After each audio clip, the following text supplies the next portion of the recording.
Hey everybody, it's me, Malu, and guess what? We're back for another episode of Last One Standing, Heck No podcast, and I have my beautiful co-host, Gabe, here to give you all the inside information. That's right. So if you're new here, thank you for listening.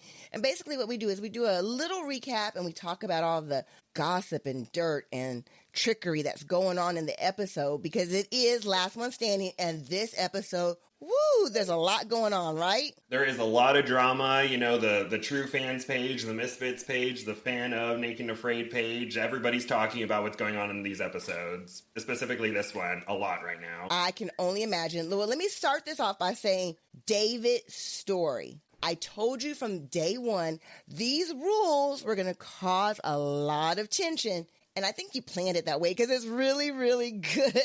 I love it. Yeah, people are talking, and so David's probably like, yes. They're all talking about this show that I'm a producer of. Yes, he's a very smart man.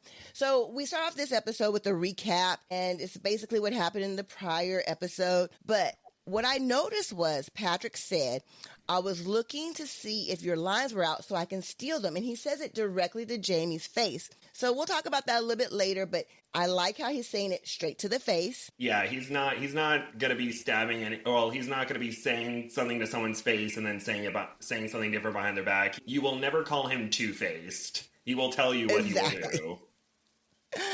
All right, so then they start off with Trish and Kayla walking to the elimination. It's the morning of day 2, and Trish says she thinks she has an advantage because she's been on Last One Standing before. Do you agree, disagree? I agree, because even though it may not be the same challenges, it's kind of knowing what to expect the unexpected, while other people who weren't on maybe not be in that competitive spirit just yet, but she is locked in and ready to go and win the challenge. And win. And Kayla says she's going to fight like hell, but she didn't really want to go against Trish. So she's kind of giving her respect there, I think. Yeah, I think Kayla is a good survivalist and a good competitor, and, you know, no one's going to be mad at her in her gameplay. She's like, I'm going to play it fair. If I win, I win. If I lose, I lose. Just very honorable game being played kind of thing. Right. And then we cut to Trent and Matt. And again, Matt ends up in the bottom 2, which was a shocker. And he's there with Trent. And Trent says, I only have to beat him one more time. He kind of emphasizing the fact that he beat him once already, which I kind of like that he's pointing that out. If you beat Matt Wright in anything, I think you can have bragging rights with that forever and always, even if it's just, I beat Matt Wright in rock, paper, scissors. You can go with that for the rest of your life. Bragging rights forever. Matt says he's a little worried because of his hand. He doesn't like the fact that Trent has a hand up. So it's already knowing that this is going to be close, right? Exactly. You know, going against Matt, if he has any handicap against him, then it's like, okay, I have a chance now because Matt is a big competitor. You know, you don't want to... Going head-to-head with him, I would be shaking in my boots. And so Trent's like, okay, he has a kind of injured hand. I may be able to work around this and beat him again. You know, there's a chance here, but... we'll see. Yeah, cross your fingers still. This is where I said from our recap, the loopholes and the rules, they need to be better. They need to be tighter. And the rules say, the narrator guy says, to secure your spot, you must gather the materials for a controlled burn.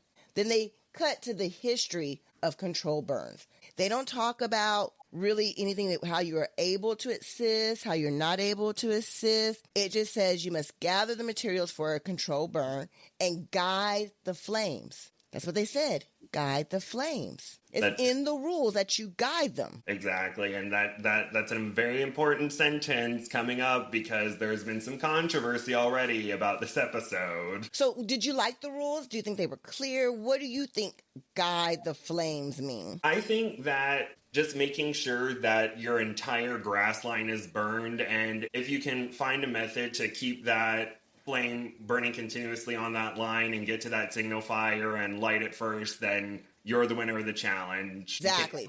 Burn in a straight line. They talk about, so Trent talks about knocking Matt out, and Matt's talking about gathering the tinder and how he wants his pyre, how he wants really big wood so it just catch up there, and he knows how to make a big flame because his big flame burnt his hand last time, basically. Yeah, and there were some spots in the grass line where there are a bunch of gaps, so the survivalists were tasked with also filling in that gap, and Matt, filled his gap with a lot of flammable material to make sure that it can jump across, and there's no worry about it not being able to get across to where he has to come back and get more material. So he's just focused on getting a big flame, and Trent's focused on doing better than Matt, but, maybe Trent should have been a little bit more laser focused on the task at hand rather than beating Matt. That might have affected a few things, but... Oh, you said it, not me, but I agree. Trent was constantly talking about Matt. And you could literally see him looking at Matt the entire time, like just really paying attention to what he was doing. So Trish gets started. She's filling in her gap. She starts making the fire, and she has a big lead, does she not? She does. She's like, I may not be able to start a fire with basalt, but I can start it with my blade, and she's able to get her fire before Kayla. At least that's what we're shown, is she gets fire first, and she's able to get a decent enough lead, and Kayla's still trying to start her fire, and after what seems to be a few minutes, Kayla can start her fire and try to catch up, but Trish does have a lead and is guiding the fire with her blade and just leaning the grass. Okay, hold on. Don't get into the controversy yet. Not yet. So let's build up to that. However, this is what I am going to say. Trish was so smart when she made a little wind block with some of that paper wood. That was smart when she was lighting her fire. So that was an advantage. Yeah, they kept flashing like how hot the air was and then how hot the fire was. And then Trish is like, am I missing my eyebrows kind of thing? I'm sure dealing with that hot wind, the hot fire, just being like, oh, gotta start the fire over here. Don't want to singe anything. Oh, listen, I was paying close attention to that.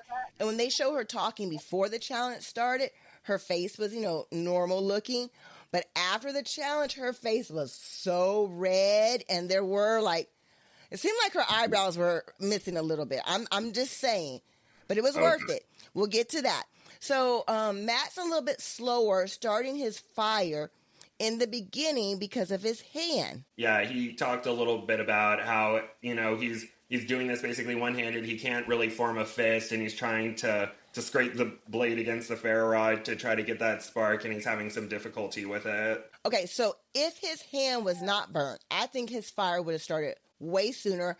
I broke 2 fingers on this hand, on my right hand, and I can tell you that it really does make a big difference when you're trying to start a fire with a ferro rod, because I've done it.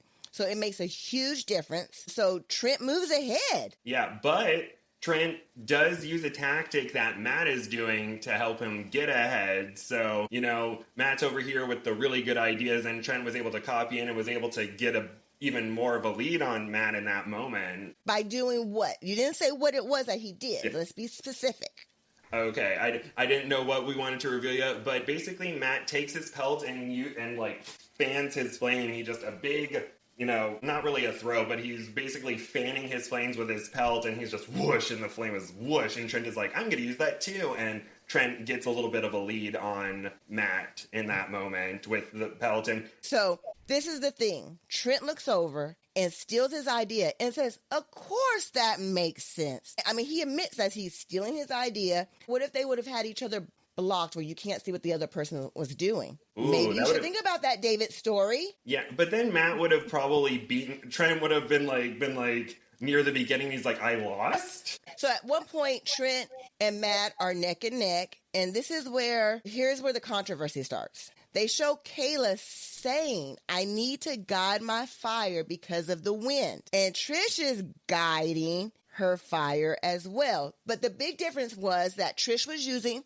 her knife, and Kayla had a long stick. Did you notice that? I noticed what Trish was doing, but I didn't know what Kayla was using. And I didn't realize she was using a big stick for hers, but I remember Trish specifically having her knife and moving the grass over. And this is kind of where the controversy controversy with Trish was starting because of the way she was moving the grass with her knife. People are calling Trish a cheater. And they said production helped her cheat. Some of them They aren't. did. How did production help her cheat? By not saying anything? I think that's what individuals are implying. This is all alleged. We're not saying that production cheated. Yeah. The fans are saying that. We're just reporting to you from the comfort of our home, like, hey, this is what people are saying. But they're saying that Trish was cheating and production turned a blind eye to it. That's what they're saying. Well, I will say this.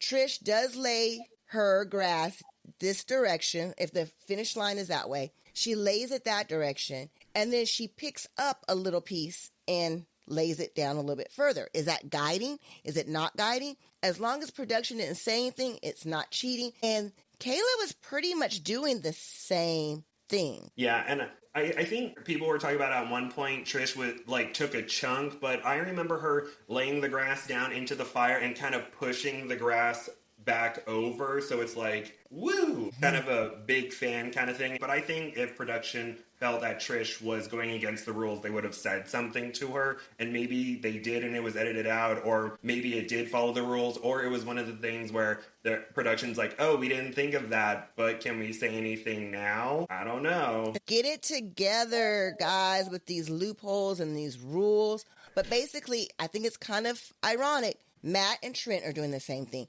Kayla and Trish are doing the same thing. Their technique. So each one are kind of copying one another. I don't know. I don't think Trish cheated. I think she won fair and square. And to be honest with you, even if that one controversial chunk, it was only one that I saw, didn't get moved, she was so far ahead of her anyway. Does it really matter? So I don't think it was cheating either. I would love to see the raw footage, but yeah, I don't think Trish cheated either. And I'm just a little shout out to the production crew out there. Great job on the overhead views. I really enjoyed those because it really came in clutch when Trent and Matt were going, and Trent was ahead by 6 inches. He was so ahead. I'm going to point this out. Matt, I'm assuming, got tired because most of the time he was only flaming his fire with one hand, and the pelt was like this wide half the time. And Trent had both hands and had more surface area. It's all about the surface area, people. So I think that's why Matt got behind. I think so too with that. And I think maybe the way that Matt structured like the gaps or like put the flammable material in the gaps and then put the flammable material on the signal fire, that might have been what gave him like the last second burn that he needed. But I don't know if we want to do spoilers right now, but I think that Matt was smart in the way he packed his flammable material, even though he only had one hand to really fan the flames. Hey, and we're there, baby. We're at the end, so it is not a spoiler. They have a photo finish because you couldn't tell, and they do the replay, and you still couldn't tell. Yeah, but I thought it was really funny how after the signal fires were lit, Trent just kind of stops, and then you see Matt running, and the producers are like, Matt, stop. But then a little bit later, we see that he ran up and like grabbed the scroll and like did like a pose kind of thing. And I'm just thinking, well, if the rules were like start your signal fire and grab the scroll, technically Matt won anyway. But yeah, with the instant replay, it was just like... Good point. I mean, the producer off camera says, Matt, wait. But like you said, Trent didn't go for the scroll. That's a really good point, Gabe. Yay. I didn't even think about that.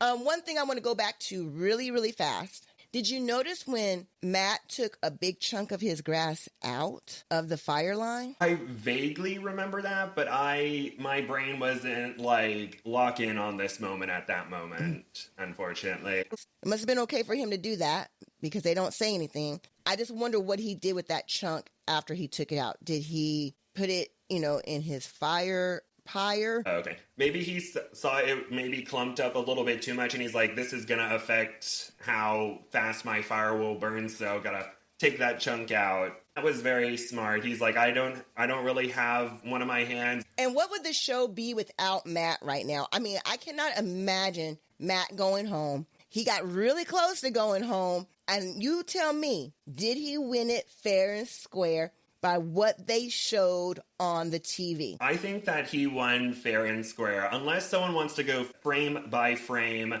and be like, wait, what part are we counting as the signal fire? Because at this moment, Trent wins. But I think that since production called Matt winning, we saw the instant replay. No one's really saying Matt cheated or Trent won in that case. But I think that Matt won fair and square by 1 second, if even 1 second. Well, I am going to tell you, I did go frame by frame, and I did it over and over and over again. And this is what I saw. On the pyre itself, towards this side, Matt's flame caught right here. And it was big, and it kind of like, on Trent's, there was a lot of fire here, but it wasn't necessarily up here. So even though the fire was tall, it was on the bottom that was tall, and it made it appear that it was the pyre that was on fire, but it wasn't. It was the flames from here. That's what I saw. Well, unfortunately, I don't think they can look at it now and go back to see, but... But I'm saying that Matt won. So I think it was a fair call. I think it was really, really close, and it made the rest of the episode a little bit more boring because the first part of the episode was just so jam-packed with fun. Maybe if they ended the first episode with, like, the photo finish part, like, right before the producer's like, Matt, wait, they could have ended it right there. Then it would be like, oh, what's going to happen next? And Trish and Taylor. Oh, God, that would have been so good. I hate a cliffhanger, but that would have been a better cliffhanger. Okay, so now we get into a little bit more controversy. So let's get the fun stuff out first. Matt goes to camp with Max and Laura, and it's Kumbaya. Yeah. Stacked camp. Legendary camp. If I had to choose one of those camps, like, hey, who do you want to, like, hang out with and, like, do survival stuff with? I'm like, Max, Matt, and Laura. Is there any other option, really? Right. But they did have a formula for that. They had the formulas like the third place man and this and that and whatever. So it was not like they did that. It all depended on the place that you came in. So with that being said, let's get to the interesting stuff. The drama. Trish walking up to her camp was ice freaking cold. Ooh. Yeah. Call Suzanne Killer Frost because she was throwing out ice beams at him. Oh my gosh. And David, oh, what are you doing over here? You're Trish, right? Are you just walking by? I'm confused why you're here. Yeah. I mean, he didn't stand up. He didn't seem excited. I mean, it was just like someone walks into your camp. You would think you would show a little bit of excitement or whatever. It was so freaking weird. Trish does not deserve this. She is on an adrenaline high from just beating Kayla, and she goes into her camp and it's just like bum, bum, bum, just so down. Yeah, I'm sure production was like, yes, we didn't, or it's like, this is a completely random matchup, but we're so happy this happened. Mwahahaha. Because Suzanne was just like, why are you here, Trish? Can you not be here? So exactly. That's what her face was saying. So let's start talking about that. So she's like, what's up, Suzanne? And I see the miscommunication. Trish asked Suzanne a few questions. She said, where were you sleeping? Are you done? Have you seen any food? What do you think about her questions? I think they were good questions. I thought they were good questions. I just don't think that Jamie and Suzanne realized that they were going to have another campmate, and maybe they thought that the winners of the sudden elimination challenge were going to be doing their own thing. So maybe Suzanne saw Patrick and what he was doing, and Suzanne saw season 2 and knows kind of Trish's game. So let's just say that happens. As soon as Trish tells her, no, this is my camp, that's why I'm asking all these questions, Suzanne wasn't like, okay, that makes sense. I didn't know what was going on. She was like, well, you didn't say that part. I mean, she just comes at her hard. Yeah, I think maybe she was just like, oh, I don't want Trish to, like, exploit any weaknesses, so I'm just gonna, like, be like, oh, well, you didn't say that, and putting it on her, like, oh, you didn't communicate with us, you need to communicate with us better, I'm not in the wrong for being standoffish right now. And it's just kinda... and she was like, accuses her, giving her the 5th degree, and you have a beep ton of questions. I mean, just the attitude, the vibe is just 100% off.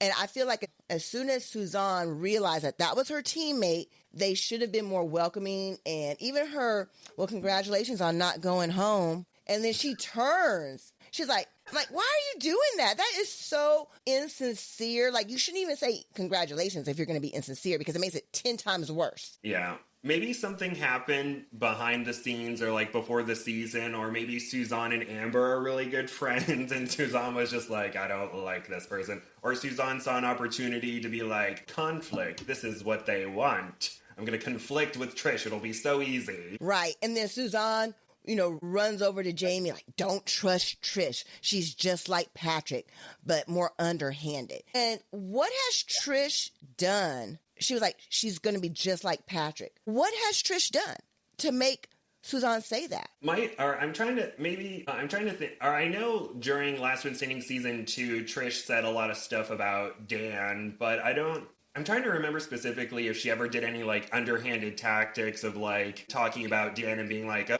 Dan's a sticky fingers. Dan likes to do what he wants and doesn't listen to me. Dan does his own thing. And so maybe Suzanne saw that and was like, I don't really like that. I think when Dan was talking about trading with Kai's group or something, Trish was just like, here, let's try to figure out where they're at and like what they want. Let's not tell them what we need, have them tell us what they need and like go from there. So maybe Suzanne is like, Trish could be very tactical with how she talks to people and is just worried that, anything you can or say will be used against you in a court of last one standing. Yeah, or like when Trish, went to her partner and told her not to trust her other teammate. I mean, that's so underhanded. Oh, wait, that was Suzanne. She's like, I don't want to fall for Trish's mind games. I would never fall for anyone's mind games. By the way, Jamie, thank you so much for telling me about my pelt being outside the survival area. You're a good guy. Exactly. I mean, that goes right to my point. Everybody's talking about Patrick, but look what Jamie has done to his own teammate. And we really didn't get to hear anything about the way that Jamie felt about Trish coming to their camp, because as he was talking, Patrick shows up. And he cuts off his sentence about what he was going to say about Trish. Yeah. And I'm sure everyone has their guard up around Patrick. They got to make sure they don't say anything or give anything away. I'm sure Suzanne's like, but Trish. But everyone else is like, but Patrick. Well, Suzanne is probably worried about Patrick too, but she's just like, oh no, the snakes. They're everywhere. Exactly. So then they kind of cut to the other teams, kind of boring.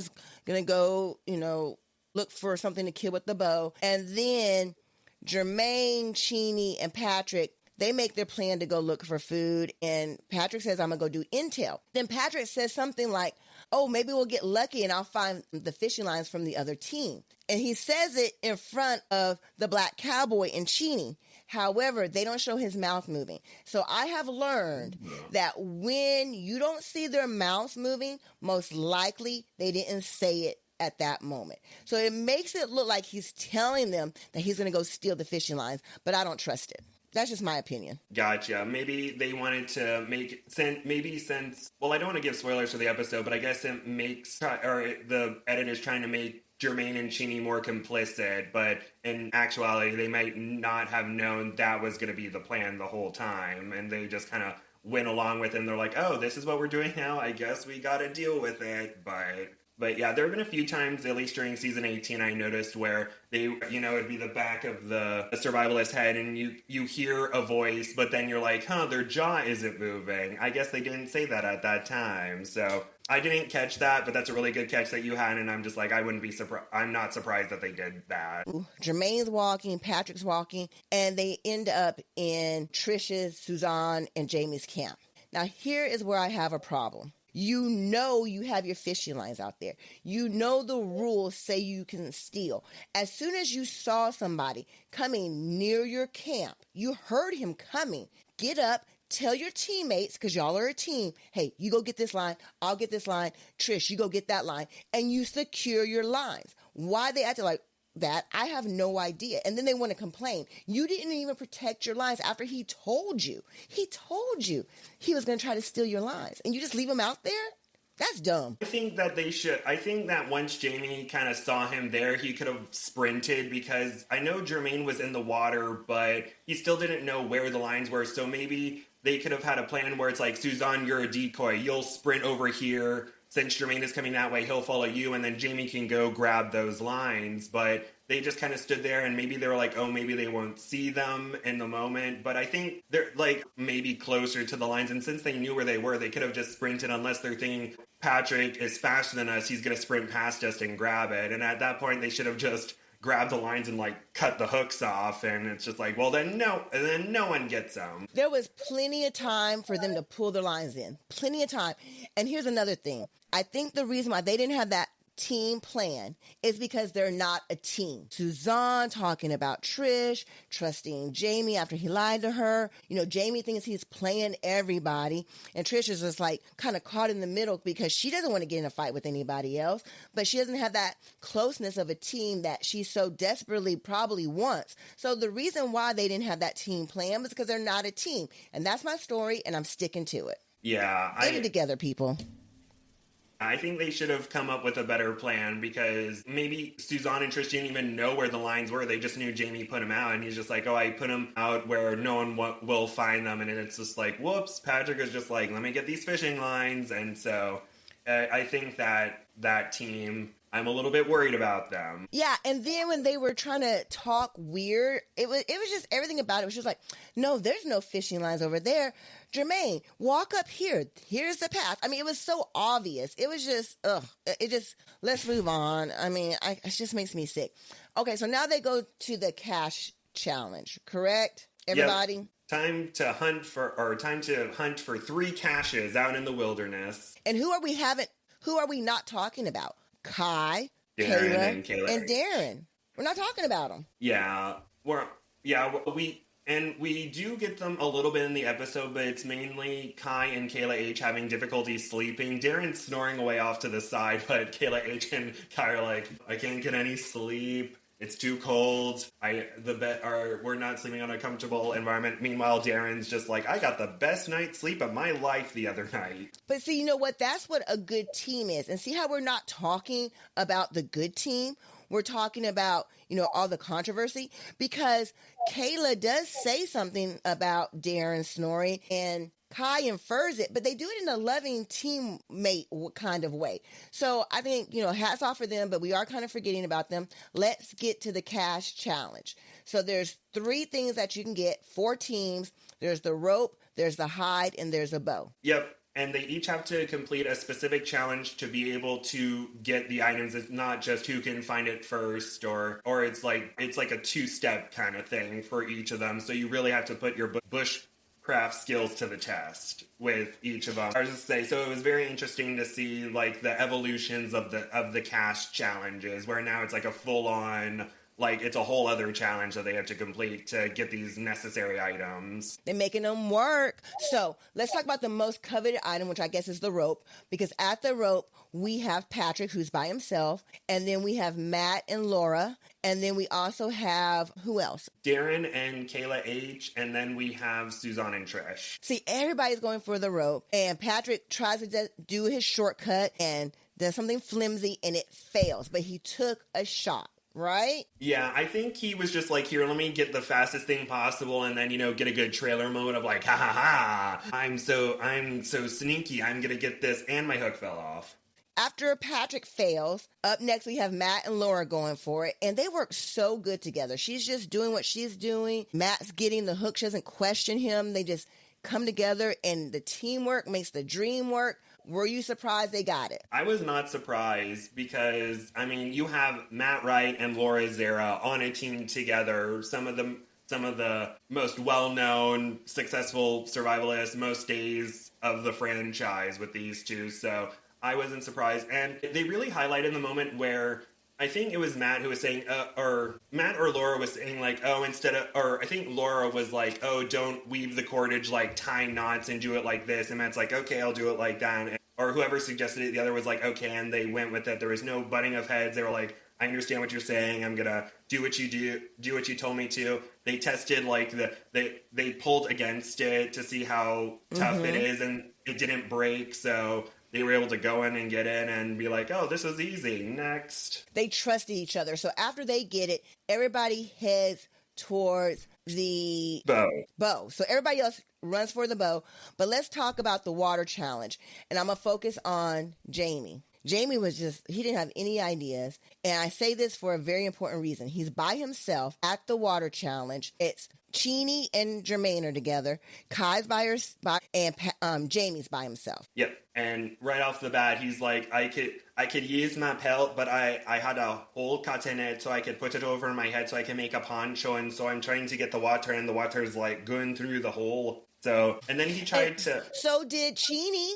Cheney had a hole in hers. I don't think either Cheney or Jermaine had holes in theirs. I think they were whole. No. There was a hole. There was a slit at least. I'm going to have to look it up. We'll come back to that. We'll see who's right and go from there. So it was kind of obvious that Jermaine and Cheney were going to win because they had good ideas about getting their water. I think Kai had a chance maybe, but it just 2 against 1 just didn't seem to work out. What do you think? Yeah, I think that had maybe Darren or Kayla had the same idea as Kai with the paper bark, I think that they would have been able to do it. But since, 2 versus 1, there was really no chance for Kai or Jamie to overfill their pots before Jermaine or Cheney, unless they're like, I found a random pot, don't know where it came from, and then just, scoop the water real fast. Well, I mean, that whole, I'm going to soak it up and wring it out, I mean, that was embarrassing. I mean, I think in the moment, he was like, this is a good idea, but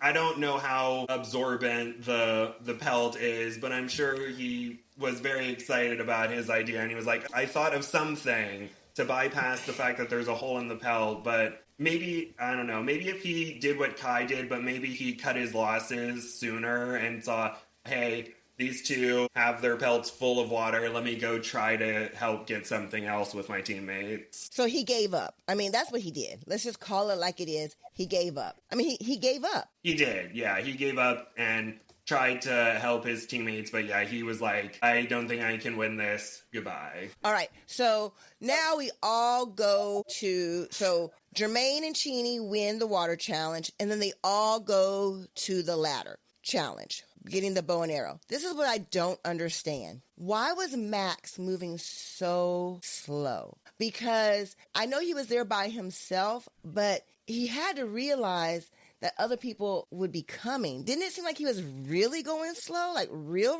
slow? I think that when he said he was taking his time, maybe he was focusing on certain techniques to make sure that the rungs would be steady in there. And, on the outside, it's like, why is he taking so long to do this? But since he's like, I have time, I'm going to make sure this is really, really sturdy. So I think he was trying to be meticulous, but it looked like he was being really meticulous. Yeah, so there's a little bit of controversy again. Controversy number 1. Where the heck is the black cowboy? They're yelling for him. Cheney and Jermaine did leave at the same time. Do you think he was taking his time? Why do you think Jermaine was late to the game? Maybe producers pulled him aside and they're like, hey, pretend to have heat exhaustion so we can have a moment for the trailer, because I noticed during, I think, the sneak peek or one of the trailers, it was talking about, oh, the heat in Australia is terrible. And the scene that they used for Jermaine was the one where he fell into the bush kind of thing. Mm-hmm. So maybe he was just like, I really need to use the restroom. So maybe it probably was like an on the fly interview,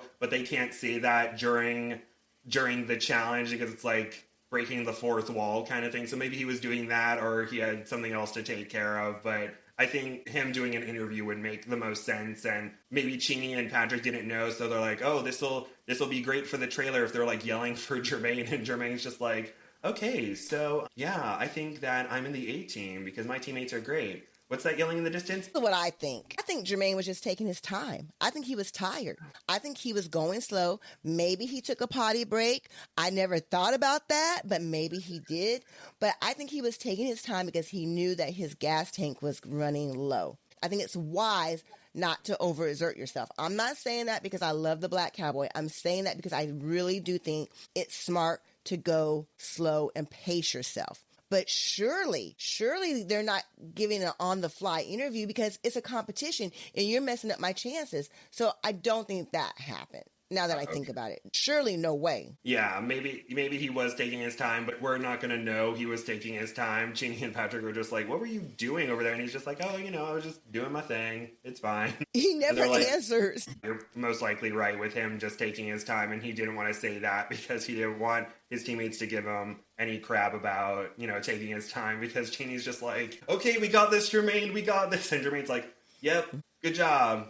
Keep going. Just going to take a All little right, walk. so controversy number 2 in the cash challenge. So they say that you have to build a 5-rung ladder strong enough to hold 200. So they build it, but then they use support hooks. Is that fair? Not fair? Is it in the rules? It's just kind of confusing to me. What do you think? I mean, since the rules never said you can't have support rungs, maybe it's just a safety net kind of thing where it's like, well, technically the ladder is holding our weight and not breaking. We have a little bit of help, but I don't think it's against the rules, but I think that maybe in future challenges, the rules will say, like, you can't use support beams. It has to hold your weight the whole time. You have to make sure to tie it well enough to where it can support your weight. But since the rules didn't say you couldn't do it, Matt was just making sure, like, hey, we have this extra bit of support, and production didn't say anything. So I think they did not cheat in this moment. Okay, so controversy number 3, the miscommunication between Jamie, Trish, and Suzanne. I mean, they were all over the place. And then they showed a picture of their ladder, and it was a mess and a half. It didn't even, I don't know what that was. Ooh. It was a mess, was it not? It was a mess. I wouldn't be able to make a ladder out of cordage and sticks, but I think that, a small bird could have been on it and it might have snapped. It was jacked up looking, and I don't understand what Trish didn't understand about what Jamie was saying and all that. I just didn't get any of it, but obviously their communication's off.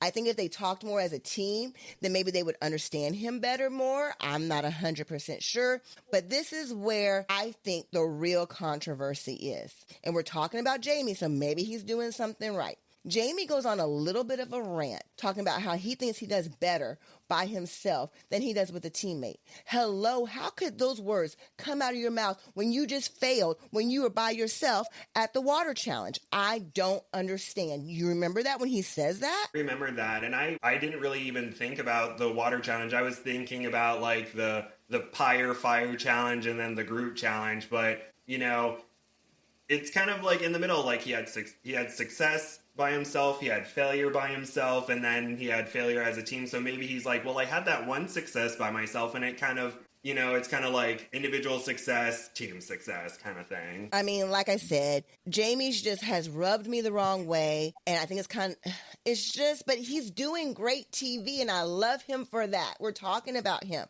Okay, so one last thing I could not understand. At one point, Kai is giving an interview, and she says something like, maybe throwing water up. Never saw her throw up water, but she says that when she's at the water filling challenge. Did you pick up on that? I did not pick up on that. I just know she was talking about how she had her major surgery, and so that was kind of affecting her, and she was trying to find ways to hold on to the water, but I didn't catch on to that when she said that. Well, I wonder if she threw up out there. We're going to move on from that. So, of course, the Dream Team now wins the bow, and they also won the rope, and I think that rope is clutch. I mean, hello, Kai, Kayla, and Darren, we're not talking about them, and they didn't get anything. One of 2 teams that didn't get anything, but I think Kai, Darren, and Kayla H are going to do okay. Meanwhile, Jamie, Suzanne, and Trish, it's like getting a little bit rocky road over here, so I'm a little worried about them, but not so much about this other team, at least for now. Don't want to give away any spoilers yet. So let's move on to the next part, the next controversy.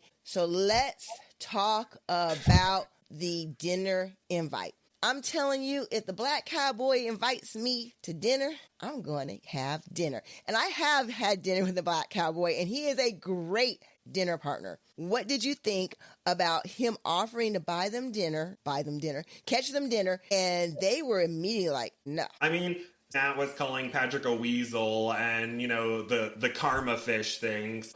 And it looked like Laura and Max were, also like, yeah, no, I don't like that you did that, so I don't want any karma fish either. But I'm sure a lot of people are like, oh my gosh, the karma fish. They're turning down food. Well, they're turning down potential food at that point since no fish have been caught just yet. But, I mean, if they're going to turn down this food opportunity, then hopefully they'll be able to be like, you know what, I successfully hunted this, I don't need your fish.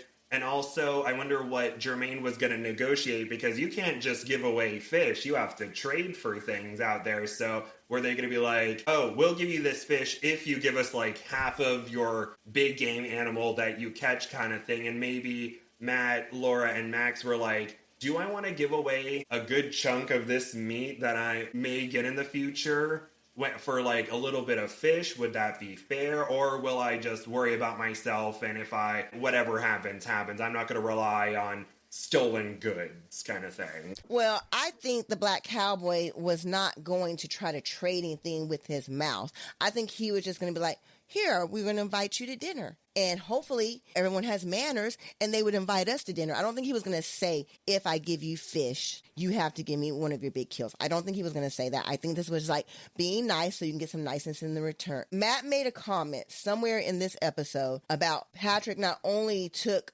the fishing asset away from Jamie, he also took it away from Trish and Suzanne. But I think it's also good to note that Patrick is also feeding his partners. So it's not just he's taking it just to be mean. He's taking it to succeed. He's stealing to succeed. He's sabotaging to succeed. Would you sabotage, Gabe? Would you do that?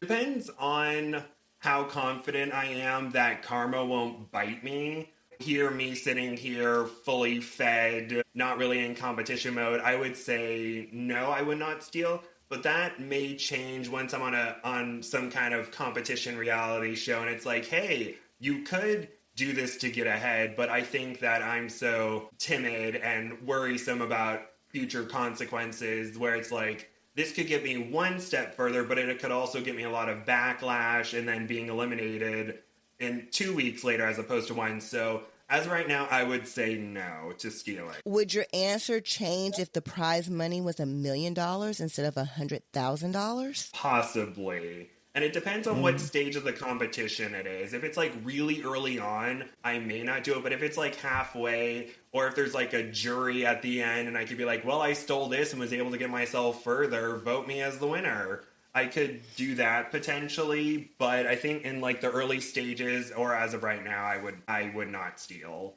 What about you? I would definitely steal. Duh. I would steal, but I would only steal just the one fishing line. Now that I got the one fishing line, I'm not going to keep stealing their other fishing lines. I'm not going to do that. I would take a fishing line to help me get closer to the $100,000 and also to help my other teammates get closer to the $100,000. And I think that's something that we need to remember. There's $100,000 at stake and you have two other people that are on your team, and food makes a big, big difference. I mean, it's huge. It's fire, water, food. Those are the three things you need. I understand the sabotage, and I would definitely sabotage. And it's part of the rules, but are the fans saying that Matt's coming off all high and mighty because of this? Like, are they criticizing Matt as well as Patrick? Yes, as far as I can tell, at least from true fans, people are criticizing Matt. They're like, oh, karma fish are, oh, he's so holier than thou. But they always talk about Matt and not Laura and Max. So I wonder if this is kind of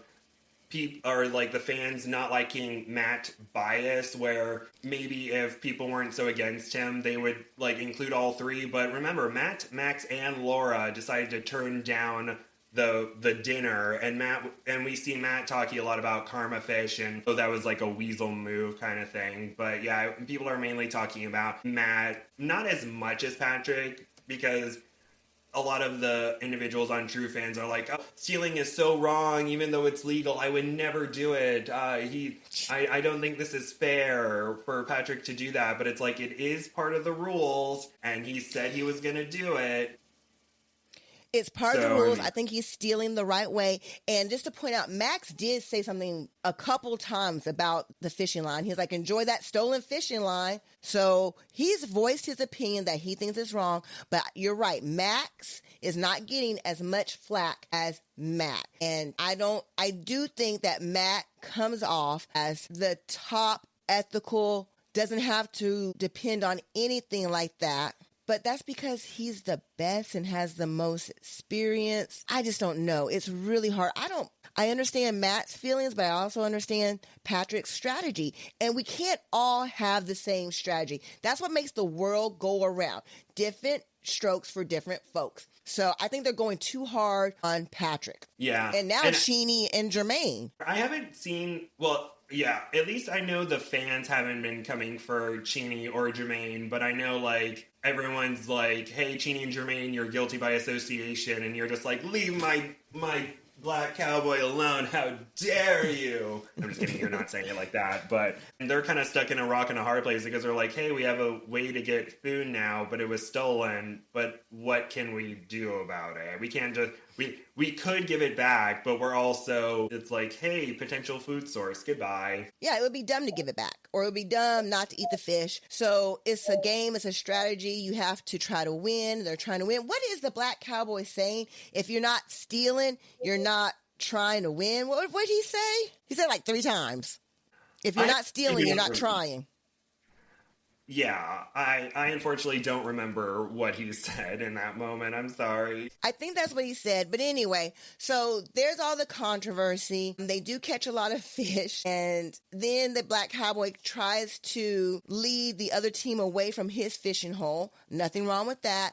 The last controversy of the show is, surprise, surprise, Kai is gone. What do you know about Kai leaving? Well, I know that after the cash challenge, she talked about how she noticed some swelling in the area where she had her stitches. For those who don't know, 5 weeks before the challenge, Kai had abdominal surgery because they found 3 growths in her abdomen. 2 were the size of small oranges, 1 was the size of a plum. And she ended up having to get a hysterectomy. She made a video about this, but she had the surgery. She was medically cleared to be on the show, and she talked about how, you know, in the past she healed from injuries very quickly, but she underestimated how much healing time she needed for or post this surgery. And then during the night, she was tested for infection back at the med tent because if she did test positive for infection, she would have to be medically evacuated because then they cannot treat infections out in the wild and she would have to go to a hospital. And so they did do a infection check on her, and they kind of were trying to build suspense because they kind of cut away at night. They have the other groups, and then it's like, it's time for the next challenge, and almost all the groups are coming in, but then they're like, hey, we have one group missing, and you see Darren and Kayla H coming in, but Kai is gone, and everyone's like, where's Kai? And Darren's like, she was medevaced last night. And we see the whole scene play out where production comes in. It broke my heart, Gabe. It really broke my heart. I'm going to be honest. I knew that she was leaving, but I still gave her the challenge win because I think she deserved being recognized, that she could have won this entire darn thing. But I did know that she left medically. So I'm heartbroken. I'm sad. There is no one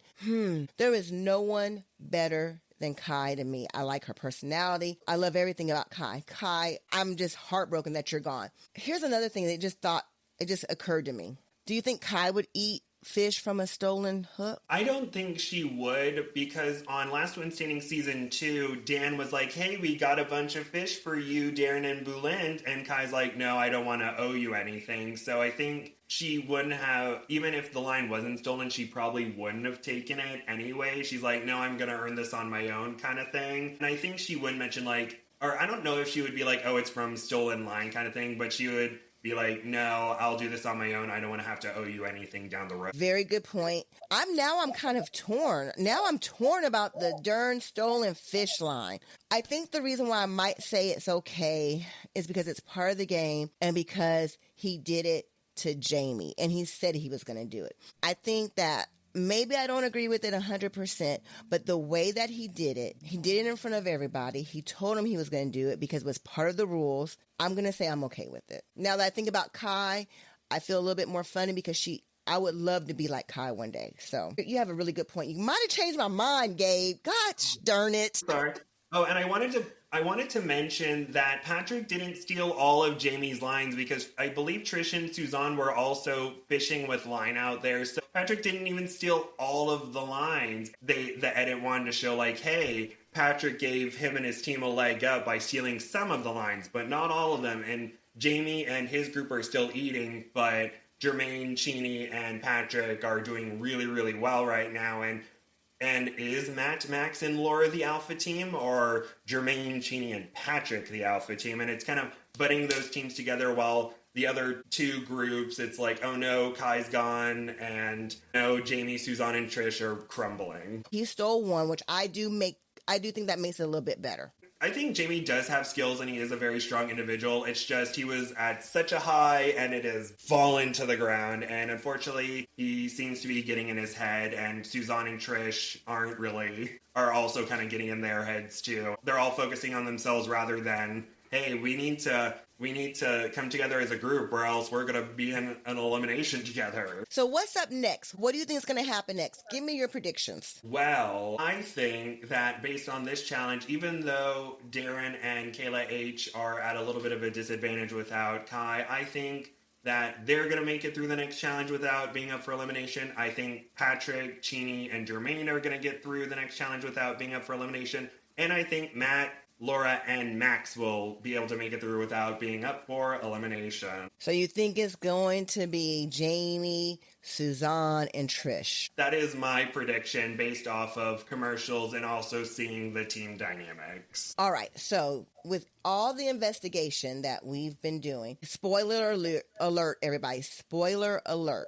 Tell me what happens to Laura's face with the spring. I think that will be a minor setback, but I think she'll be okay. What it looked like was her and Max were making a shelter and a stick just smacked her in the face, and she kind of has a moment of like, ow, that hurt, but it won't affect her place in the competition. That's my Do you think it prediction. draws blood? I don't think so, because we do get a few moments of her like holding her head, and I think that maybe it'll leave a bruise or a lump, but hopefully I don't think it like cut her forehead open. At least that's my prediction.